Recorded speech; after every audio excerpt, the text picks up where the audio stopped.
Hey guys, I'm Dr. Mcfarland, and in this video we're going to go over the setup of the Alesis Strata Prime and my initial thoughts on this kit so far after having it for about a month, and just letting you know some of the ins and outs that I found that may be helpful to you. So if you're not subscribed already, be sure to subscribe down below and click the bell, as there will be a full video series here in the studio and in another location that will come a little bit later in the series. So be sure to stay tuned for that.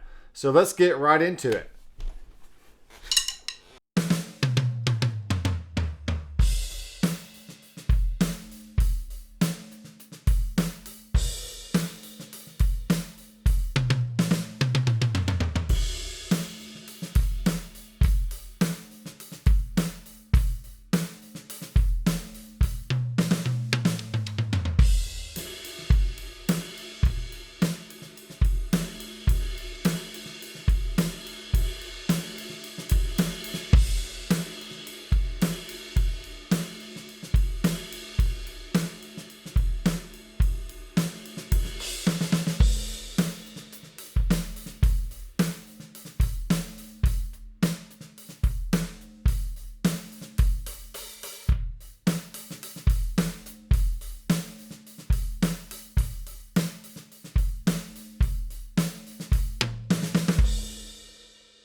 Okay, so looking at the screen over here, we can see I'm on the fat kit, and all you have to do is to get to all the different kits is just press kit, and that gets you to the list of different options here. We can go through and go all the way from 1 all the way through 75, which happens to be a empty kit, and there's just all kinds of cool options on here. So we can go into kit edit, which is very neat, and if you have hit selected, whatever element you hit, that's the one that you can now edit down here, and you can click on the tweaks to control the damping, attack, tuning, dynamics, and panning.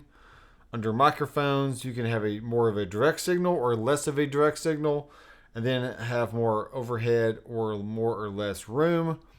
And then under advanced, you can control the velocity to dampen, velocity to pitch, choke time, and choke group. I really don't mess with the advanced tab hardly ever, or at least so far in my findings. If I like the kit, great. If not, then I'll go and tweak a few things and then just move on from there. So you can see we have all kinds of different toms, and if I hit the snare here, there's all kinds of different snares we can choose from. It's kind of crazy, all the different options that we actually have. So going back to kit, we can also go to mixer, and this allows you to adjust the drum pads and then adjust these cymbal pads, and then you can also adjust your ambience and effects, so how much room sound that you have incorporated into the overall sound, and also independent reverbs and whatever effects you happen to have on that kit. And then on the ins and outs, you can see we also have drum mix, assign in, Bluetooth in, which is kind of good. So you can adjust the volume of your Bluetooth, which I was jamming to some Bluetooth stuff on my phone, and that would have been a good thing to recognize there. And then you got the main left and right, assign 3 and 4, and assign 5 and 6. So on the back of the unit here, I'm actually going out XLR left and right straight to my audio interface, which is the Antelope Orion Synergy Core, something like that. And you can assign any of these other drum elements to the main left and right, or assign 3 and 4, or assign 5 and 6. And if you wanted it to be in 3 and 4 but actually still separate channels, you could pan different elements that way. So if you wanted the kick on the left and the snare on the right, or whatever you wanted, that would be an option to do that. But so far, this is pretty straightforward, and out of the box, it sounds really good. There was a few misfirings that I noticed when either hitting the kick or the snare that kind of threw me off at first, but after adjusting some of the settings here, especially under the trigger edit, by adjusting the curve, the head sensitivity, rim sensitivity, head threshold, and rim threshold. And also with the kick, we have curve, head sensitivity, and head threshold. So lots of different options to adjust.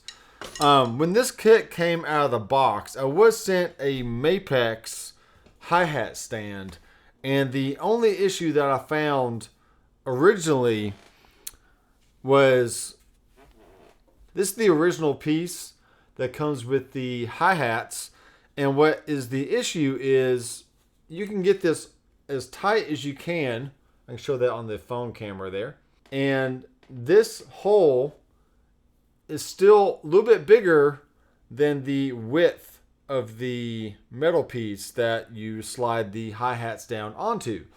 So because of that, when I put my toe down, the center pole just slips right through and it doesn't grab and stay in place. So thankfully I did have another hi-hat attachment to use instead of the stock one that came with the Alesis kit. But I have reached out to Zounds. Thank you, Zounds.com, for sponsoring this video, by the way, and allowing me to access this kit and doing a full video series on it, because I like to be nice and quiet here in the studio, and I do live on a cul-de-sac, but I don't prefer to make tons and tons of noise if I don't have to. So having an acoustic kit up here is an option, but it's way too loud for even me in my scenario for what I really want here in the studio. So having an electronic kit option is going to be the road that you probably want to go down if you live in a neighborhood where you're pretty close to your neighbors and there's just not a high tolerance for loud banging drums in your house, especially if you live with a wife and kids and maybe a sleeping baby and all kinds of other living situations you may be in. So just keep that in mind when you're considering being a drummer, and maybe you gig at night, especially here in Nashville. You might be out on Broadway playing gigs on an actual acoustic kit, but when you get back to the house, you want something that feels pretty natural and is a natural progression from an acoustic kit to an E-kit. So therefore, having an E-kit option is going to be the best option for you. So that's enough about the hi-hat attachment. Everything else about it is pretty good. I have noticed that the hi-hats spin a little bit, so therefore the cable kind of starts spinning around the hi-hat stand. But other than that, the stand works good. And full disclosure here, I am not an actual drummer.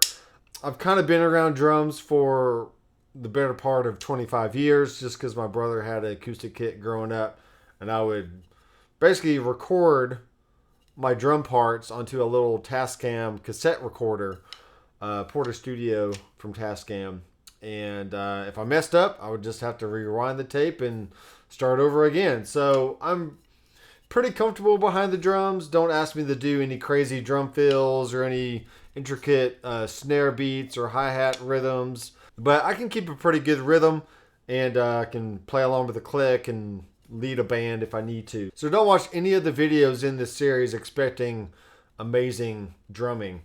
You can watch other channels for all that, but it's just me here, and I can do some cool stuff, and it works pretty good. So this is the basic setup that I've done right out of the box. I hadn't really moved anything else. There is an option to take this far right arm and slide it closer to you. So you're kind of, you got all the elements closer. But what I find is I'm not really used to having two on the floor floor toms. I'm used to having two rack toms and one floor tom, and not really this extra one back here. So it's kind of weird for me to twist my body to reach over there, which maybe I could move my chair over just a bit. And that's pretty good right there. So as long as your right leg is in line with the beater, whether you're a few inches over or you might want to be over this way, that's just an option for getting the feel of the kit to sit right for you. And another factor about these drums in this space in particular is I've already rearranged this room multiple different ways, and the current way I have it now is the best way for me. But I usually have a piano right here, and I do have another E kit from F Note that I do really enjoy, and it fits a little bit better in this space. So with all that said, I could get away with this kit up here and it works just fine, but I would be a little cramped next to my piano, which is currently over there on my couch. And, I could potentially have a chair right here and then move the piano over in front of my door. It's just trying to get all the pieces to fit together in your room. And the size of this kit is just a little too big for my preference. But there's other options that will come later in the series that this kit may work a lot better for. So just keep that in mind. The kit is around 6.5 feet wide, especially if you move it out, a little bit farther. You just want to be able to get to everything without having to overreach or feel really cramped in your space. So I'll actually move this in a little bit more. This is pretty good right here. And the first thing you can hear is, just with the mic audio, you're going to get a little bit of self noise from the kit itself just by hitting the rubber pads.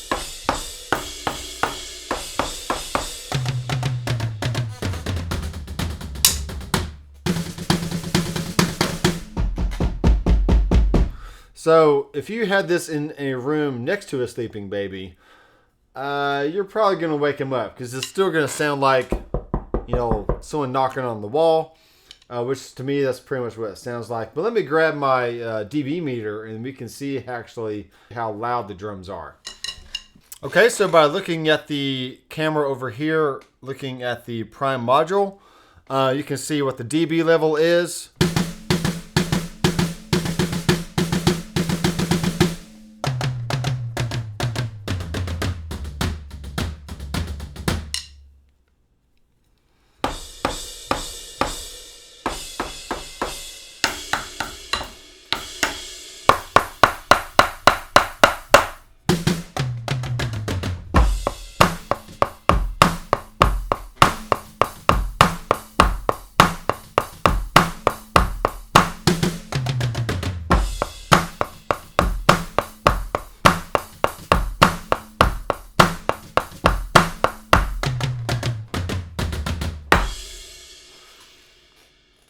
Okay, so on average, that was about 80 dB or so, about 90 on the really louder parts.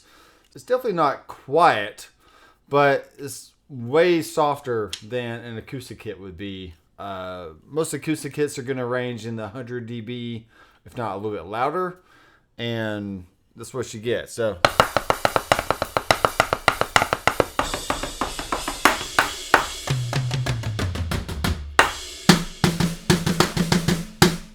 okay, so what do I think about this kit so far?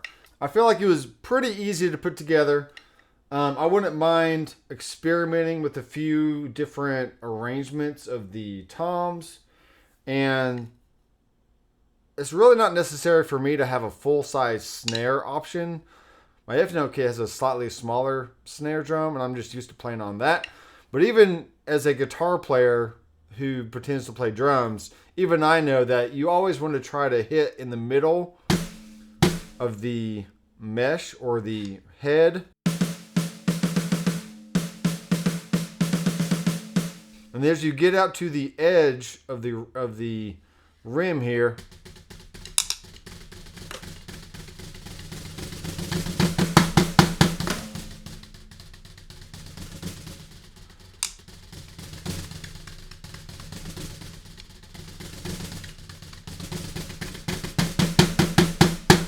you are going to get varying degrees of loud notes and soft notes, and it does a really good job at providing not the same exact sample every single time.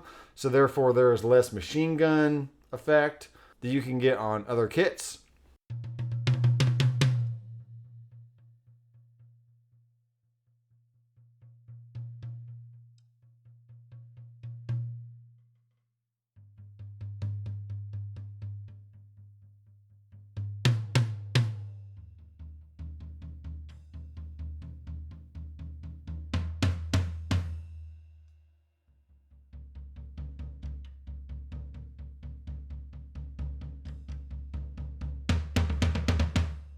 And looking at the cymbals here, we have a full 360-degree playing surface.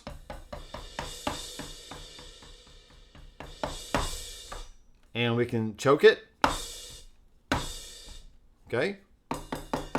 We got a little bell sound. And the full crash. Same with the other crash over here.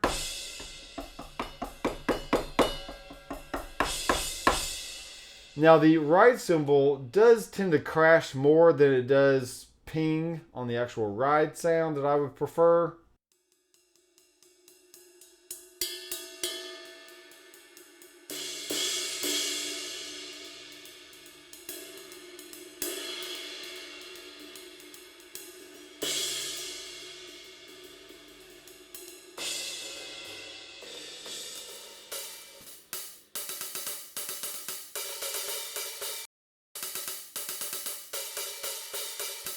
And I could probably adjust the hi-hat a little bit more to get more of a splash.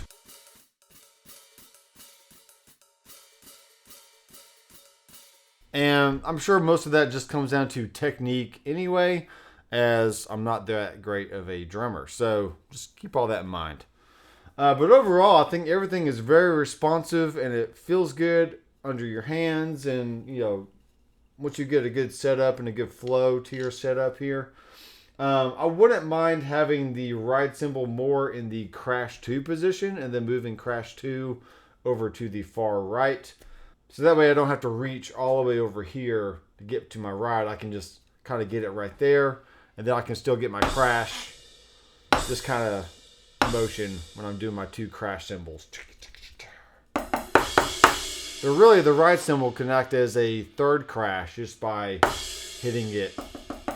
More of a crashy kind of technique versus more on the head of the stick.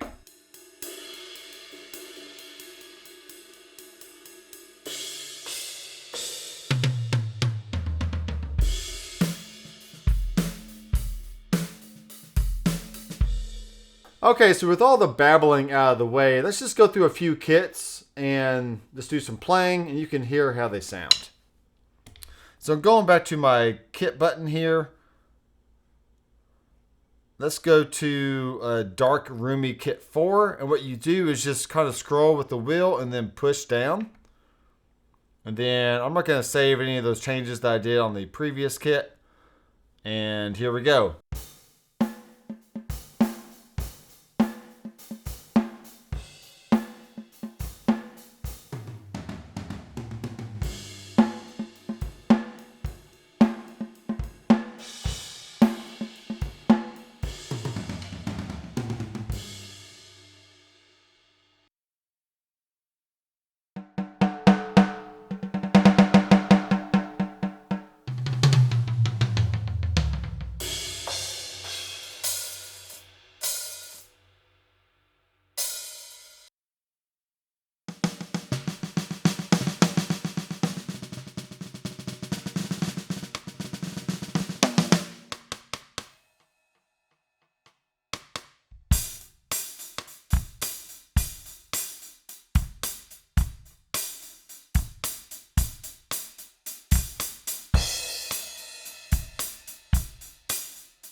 So there you go. There are tons of sounds and lots of cool kits in here.